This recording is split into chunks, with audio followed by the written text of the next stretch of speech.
Welcome to the Kill Count, where we tally up the victims in all our favorite horror movies. I'm James A. Janice, and today we're looking at the 2021 reboot of Wrong Turn. I covered the Wrong Turn franchise last summer, going through all 6 of the increasingly revolting films. What started as a run-of-the-mill Sawney Bean type story quickly became a series trying to continually one-up itself in gore and depravity. The only one I actually like is Joe Lynch's Part 2, and the latter 4 films are among my least favorite movies on the Kill Count. They're just too much, man. You nasty Wrong Turn! The series has been dormant since Part 6 in 2014, which was actually a reboot itself. But while that reboot simply gave us new backstory for the franchise's trio of cannibal killers, this new Wrong Turn is a hard reset and jettisons Three Finger, Sawtooth, and One Eye altogether. In fact, cannibalism as a whole is mostly absent, and the film could, and maybe should, be its own completely separate horror movie. One of the reasons it's got the Wrong Turn name is because it was written by Alan B. McElroy, who wrote the 2003 original. He and Robert Kulzer, who also produced the first film, worked with franchise newcomer director Mike P. Nelson to tell an all-new story about how America is today, how people live in their own bubbles and constantly judge others from different lifestyles. While at first the film may seem like it's got a bit too much showy wokeness, it ends up avoiding any black and white morality, and instead shows that everyone can be biased and make assumptions. These themes are pulled off in large part because of the characters. Unlike the disposable meatbags of yester films, this reboot spends a lot of time letting its future victims be human beings. And though that sometimes contributes to the very bloated runtime, it gives a much more powerful emotional payoff when they die.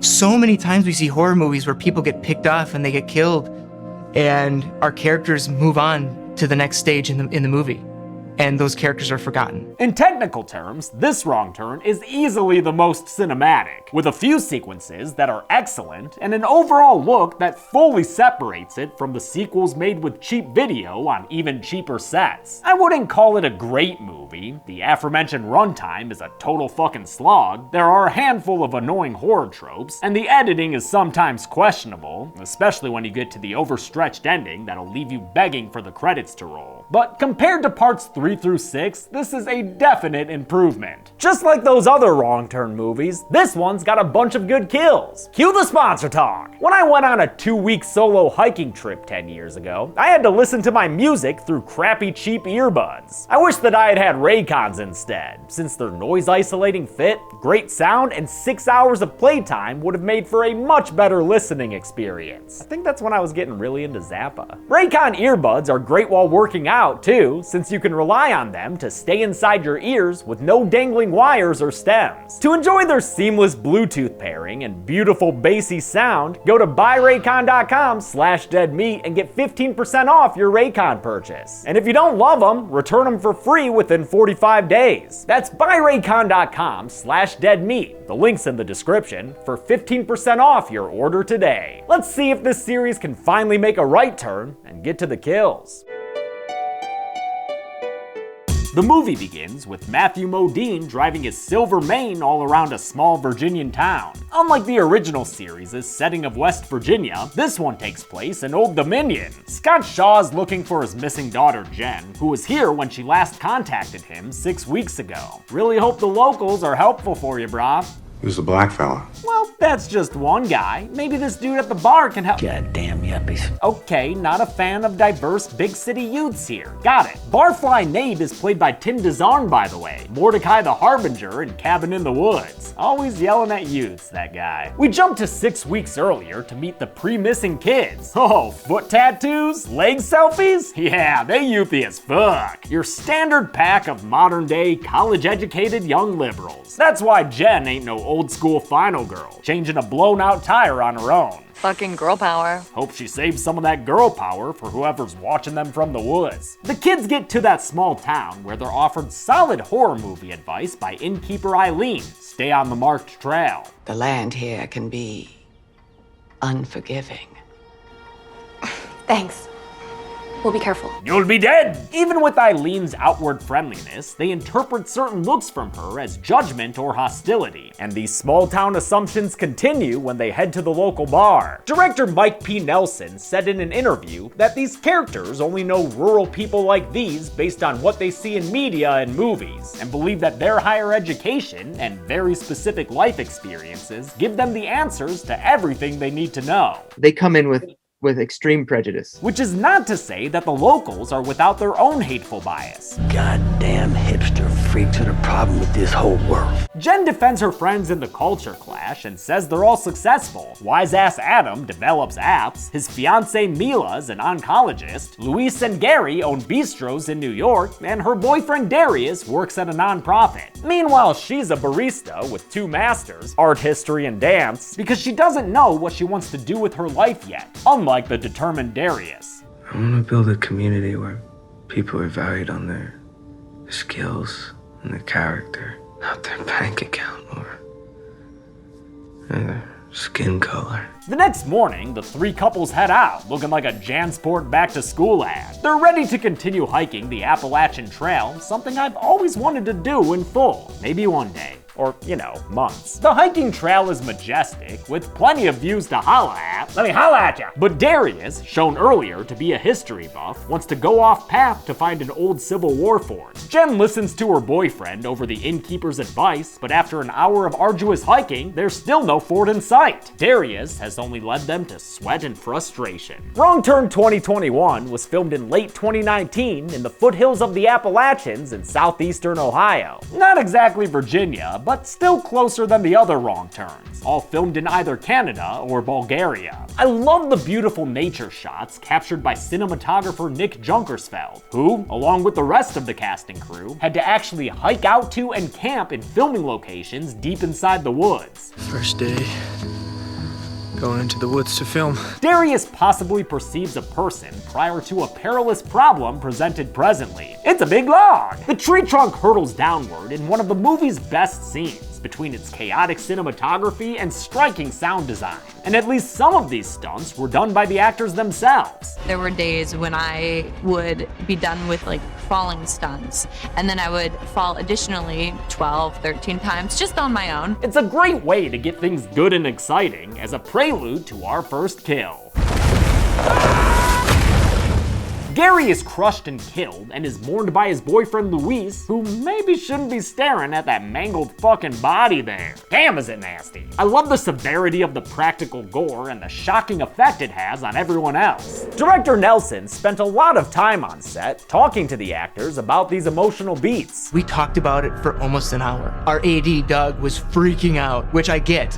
Only had 26 days to shoot. Definitely worth the time. The realness of the characters is one of the movie's best assets. The responses range from guilt to rage to states of catatonia, and it doesn't help that they've got nosy little woods people spying on them. Let us cry privately, guy! Darius is patched up by the gifted Mila, but they're stuck so deep in these woods that they have to spend a wet night sleeping in them. But hey, rain sounds on a tent? That's a real nice sleep soundtrack. Might counteract the Nosferatu's outside. Ha, sorry, I'm just kidding. Or am I? The next morning, they wake up to find Mila and their cell phones missing. They've also apparently camped next to a plaque commemorating the Foundation, an antebellum society, which is also this movie's subtitle internationally. Though they're unable to find Mila, they do find a little girl named Ruthie, who Jen met on a jog in town the previous morning before they left for the trail. Creepy kid. Since Adam is the kind of guy to traumatize first and ask questions later, he angrily chases Ruthie through the woods until his foot gets caught in a trap. It yanks him into a hunting pit, or whatever the technical name for it is. I'm sure you'll let me know. In the meantime, I'll call it a ground mouth. With people possibly rolling logs at and or hunting them, the remaining trio keeps moving until they find a cabin with hordes of objects like sunglasses. One of this reboot's only nods to the original film. They see Adam being carried by two men wearing deer and elk skulls, but get them to drop him when they approach with tools as weapons. Things look pretty damning here, and a language barrier prevents any further understanding.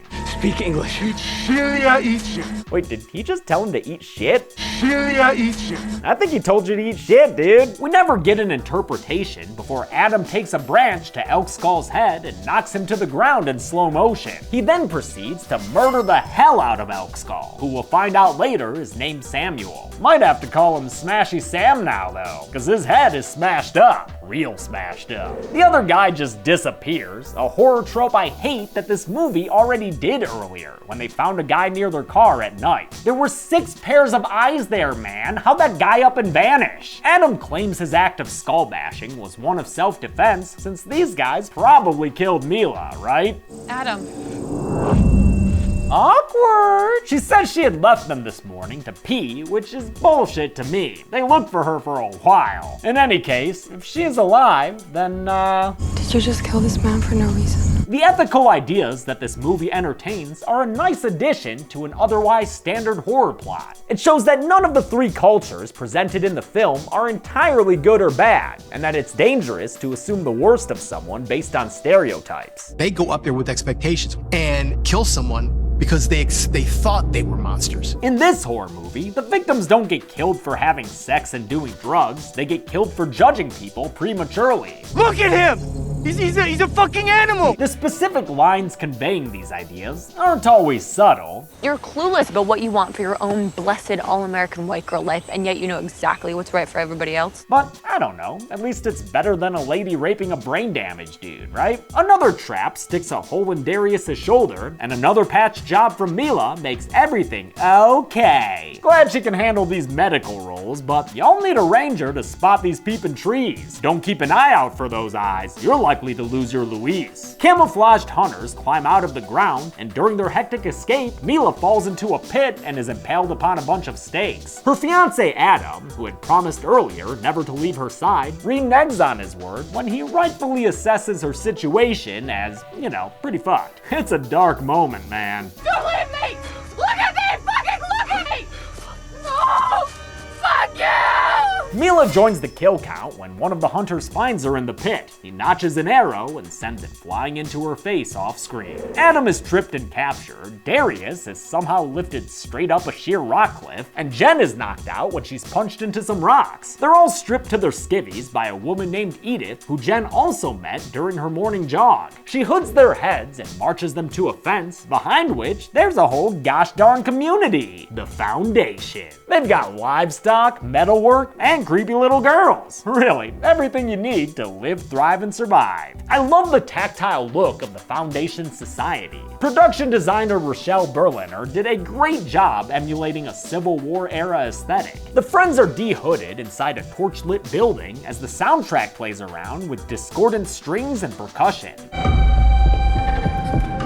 They find themselves in court with the judge a ramskull-wearing dude, one who seems remarkably well groomed for living in the middle of the woods. This barbershop aficionado is Venable, father of Edith, and he informs the outsiders that they're on trial. They're down! The murder of Samuel, specifically, who was the brother of Morgan here. Morgan's actor, Damien Maffei, played the man in the mask in The Strangers Pray at Night, so welcome back to the kill count, brah. Morgan says he and Samuel had found Adam unconscious, and were simply carrying him to safety like some mountain rideshare system. But then Adam killed Samuel. That's a 1-star passenger rating for show. Venable asks Jen if the accusation is true, and her lie of an answer is quickly dispelled by some sponsor-worthy gore. It's further decimated by the trial's star witness, Ruthie, who points Adam out as the murderer. The others are forced to witness Adam's punishment of execution. Around here, they do the whole eye for an eye thing, so Adam's condemned to a brain bashing with the branch he used on Samuel. But first, Venable's got a monologue in a meandering accent about how the Foundation was, founded by diverse families avoiding the Civil War. And now it's a mountain utopia. Everyone works. Everyone contributes. Our food is fresh and plentiful. We have no cancer, no poverty, no war! Whoa, dude, your place is like that Lenin song. You should call it Leningrad. Instead of giving peace a chance though, Venable extracts some instant karma and smashes Adam's head apart in a loud and messy way. holy shit, there is a crater where that dude's face used to be. Gnarly and, once again, very impactful on the witnesses. For lying in court, the others are sentenced to a life of darkness, but not just by living in this cave. Luis, the first to receive the sentence, has his eyes burned out with a hot metal poker. Can't no LASIK fix that. Wanting to avoid such a sight-sizzling state, Jen says that she and Darius will join the foundation. He can help them with civic maintenance thanks to his non-profit experience, while Jen will offer up herself as a breeder of fine stock. I'm young, healthy. I'll have strong, healthy children. The bargain is accepted, and Venable takes Jen as a wife. He's been a widower this past year and is ready to put himself back out there, you know? Really give another honest go at making a coerced marriage work. Jen consigns herself to this fate in order to stay alive, and credit to Charlotte Vega for this and most every other scene she's in. Her performance does a lot towards making this movie work. Jen's new life as a woods wife is why she hasn't called home in weeks, and all the comforts of the upper class just can't replace a missing daughter. Sorry, second wife. We're brought back to the beginning of the film now, as Scott Shaw continues his search for Jen. The innkeeper Eileen comes in and steals his booze as she tells him about the woods people who probably took his daughter.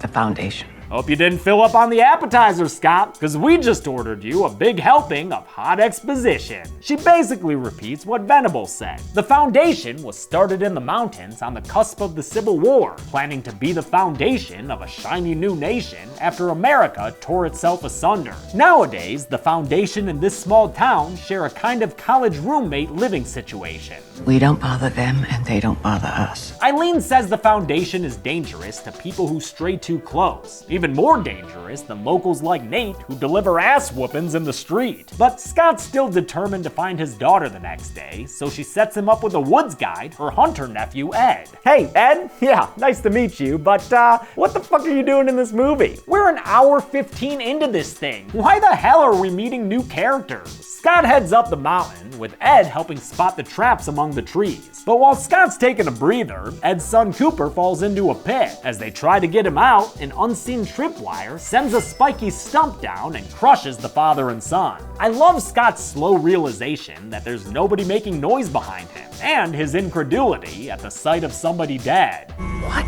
A far cry from breakfast on your kitchen island, dude. He gathers what he can from his fallen guides and continues on foot by himself, traveling deep into the night until he reaches the Foundation, at which point some Scully folk arrive to give him a welcome beating. Inside the Foundation's gates, Scott discovers one of his assailants is Darius. And where could your daughter be, you rootin' tootin' cowboy? Well, don't look now, but she's the one shooting an arrow into your arm. Daddy's little girl has grown into a regular Katniss. Venable shows up and passes judgment on Scott sans trial. For trespassing, he'll be blinded, a sentence of darkness at dawn. Jen tells her new hubby she approves of the sentencing, even throws in a little bit of believe me sex, but that night goes to free her father, as to spare him an eyeless fate. During the escape, Darius catches them, and though he says he won't tattle, he declines to come along. These people see me. Yeah, man, they see you. Until, you know, their eyes get burned out. Jen runs into Ruthie, who shows her a way out, but while she's trying to convince the girl to leave with her, that Morgan dude shows up. Whatever, though. Jen shoots and kills him pretty quickly. As for the blind, sex prisoner there, I think she ends up eating his body later. Jen and Scott leave through the cave, seeing just how many people the Foundation has condemned to this miserable state. I will say that because of this, I don't think Samuel and Morgan were really trying to help out Adam. They were gonna blind Scott for trespassing, dude. I call bullshit. On their way out, Jen passes an eyeless Luis, and without too much of a second thought, kills the dude in an apparent act of mercy. Like, didn't even want to see if he'd want to come with? Jen and Scott make it outside and face a few attacks. In one of them, Jen is tackled by Hobbs, a Foundation dude who acts as the Society's eyes in town. He was the one watching them from the trees in the beginning, and standing by their car before magically disappearing. Jen doesn't put up with the guy's slimy threats, and instead uses a knife to make mincemeat of his midsection. It may not be the most visually graphic kill, but it's squishy and excessive, so it's got that going for it. While his daughter's prepping shepherd's pie, Scott also scores a kill when he shoots an attacking Edith in the head. Just blows that thing clear off. Hot damn! Together, the two of them are attacked by another Foundation member, one wearing, I believe, a boar skull. Not sure. By now, Jen has somehow become a fucking ace archer and is able to put the guy down with some Legolassi accuracy. Scott grabs himself a full metal axe and follows his daughter down the mountain, where they all of a sudden run into some townies, Nate and a posse, ready to be good guys now. He lost a nephew to the Foundation a while back. You know how it goes. Their plan is not without hiccups, and one of Nate's crew is killed with a knife to the face. But their attacker is put down by Scott using that new axe. Cause what's the point of looting bodies if you never remember to use the items? Always keep track of your inventory, folks. With that, they're able to load up and leave, keeping Ramhead Venable afar by lighting him up with a firebomb. Throwables are invaluable when it comes to PvP. Scott and Jen Shaw are safe and sound. But what's that? There's still 12 minutes left to this movie? Then why we panning out over these trees, dog? Why we fade into black? It's X amount of time in the future, and Jen works for her dad at his architectural firm or whatever. They're very successful and couth. Not like those other Wrong Turn movies, the ones they reference in this line about family movie night. Boys picked something with inbred cannibals. Again? Yeah, Pops, try watching 6 of them. Jen gets home and finds an unexpected house guest, Venable, with Ruthie in tow, posing as an old friend of Scott's here for dinner. He notes that Jen will be eating for 2, and after we learn that he left her pregnant, we also learn that he left her ruthless. No, not like without that creepy kid Ruthie. I mean, she keeps knives in her clothes drawer and isn't afraid to attack him. He fends her off with an awesome stunt performed by Charlotte Vega's stunt double, Janelle Beaudry, then goes ahead and kills her entire family, using a knife on her half-brothers and stepmom. Jen is able to stab him in the back of the head, but the damage is done, and she's surrounded by death. Wait, then where are the kill graphics? What are you doing? Jen? Wait, what? What the fuck? Why the fuck a fake ending? You're already running way long, movie. Having imagined the violence Venable could inflict upon her family, Jen agrees to return to him as long as he promises not to hurt them. She comes outside to find other Foundation members waiting, and the movie ends with her RV driving down the block. Title card! But wait a minute, you can call this thing Return of the Goddamn King, because we got ourselves another ending. This one's set to a breathy rendition of a Woody Guthrie classic. This land was made for you and me. That version of This Land Is Your Land was sung by Matthew Modine's daughter, Ruby, who we saw in the Happy Death Day films as Tree's occasionally murderous roommate. While she's given that tune the modern-day trailer treatment, Jen scores 2 final kills through repeated stabbings, though neither of her visible victims are Venable. Maybe she killed him or others inside the RV, but I don't want to count them without knowing for certain. Sequels are always a possibility, you know? The movie ends, for realsies, as the credits roll, with a long unbroken shot of Jen and Ruthie walking down the street. Good kills are the foundation to any good slasher flick. How many were in the new Wrong Turn? Let's find out at the numbers. Oh, fucking ground mouths! Ugh, fucking ground mouths. 15 people died in this Wrong Turn, tying it with part 3 for the most kills of the franchise. The victims consisted of 13 men and only 2 women, a gender imbalance we are very used to seeing by now, and with a runtime of 110 minutes, that left us with a kill on average every 7 1/3 minutes. I'll give the Golden Chainsaw for coolest kill to Adam. Lots of great head-smashing options in this movie, but that hollowed-out husk of a skull is particularly brutal. Dull Machete for lamest kill will go to Morgan, who was shot once by Jen. I don't care that we see his body later in the movie's one act of cannibalism. It was still a lame kill. And that's it. This Wrong Turn reboot came out in 2021 and completely ignored the rest of the series. My condolences to the Three Finger Fan Club. Next week is 12-Hour Shift, one of my favorite recent horror movies. But until then, I'm James A. Janice. This has been the Kill Count. Thanks a lot for watching this Kill Count. Just a reminder that in 2 days, this Sunday, is my live stream hangout on YouTube. Basically, I'll just hang out for an hour on a live stream and talk to you all and answer questions. It went really well last month, so join us again this Sunday at noon Pacific. Also, thanks to Chelsea for lending me the ram skull that lives on the Dead Meat podcast set. It was fucking perfect for this movie. Thanks everyone. Be good people.